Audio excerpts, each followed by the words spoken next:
equipment. Right now we're talking about something that's near and dear to everybody's heart, and that's when the air conditioner goes out. I know it's been like sweltering hot this summer, and so one of the things that we found out that was an opportunity in this area here, and it's easy to fix on your own, is a converter. So basically what happened was this went out, and when this goes out, the entire machine will just shut down completely, and it won't actually pump any air into the house. So if you come on over here real quick, I'm going to show you guys what we did.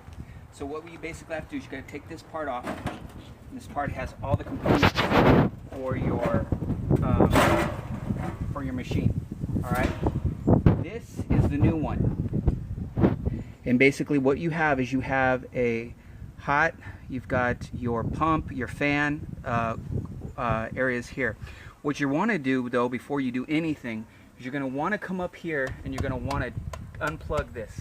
Basically you're going to pull this out and it's going to take the power completely out, so that way you don't hurt yourself. Once this is out, basically you're going to come back down here, and all that was wrong with it was this was just bad, and which is that one right here. It just got now one of the things that you'll find out here eventually, to find out if something is bad or not, if you look at this, you see how it rocks back and forth? That's because it's swelled inside and this bottom part is no longer any good. The new ones will be sit completely flat and it'll be perfect. So what I did basically is I took this off, these out, and you have different components here. You've got your Herms, you've got your fan, and you've got your main contact. All right, you basically just follow the same electrical pattern when you're taking them off and switch it out. Once we did that, boom, it started right up.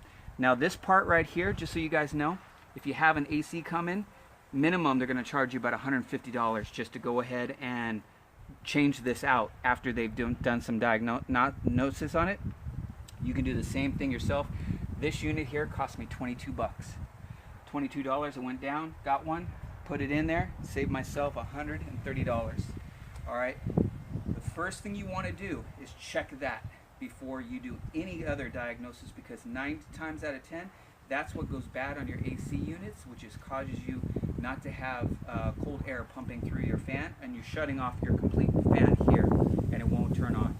So, quick little guide for you guys. I wanted you to show you that real quick. It's something that we put together, but check that first. We got more videos coming up. I've got some other tile videos and some other things coming up, so please subscribe and stick with us. Thank you.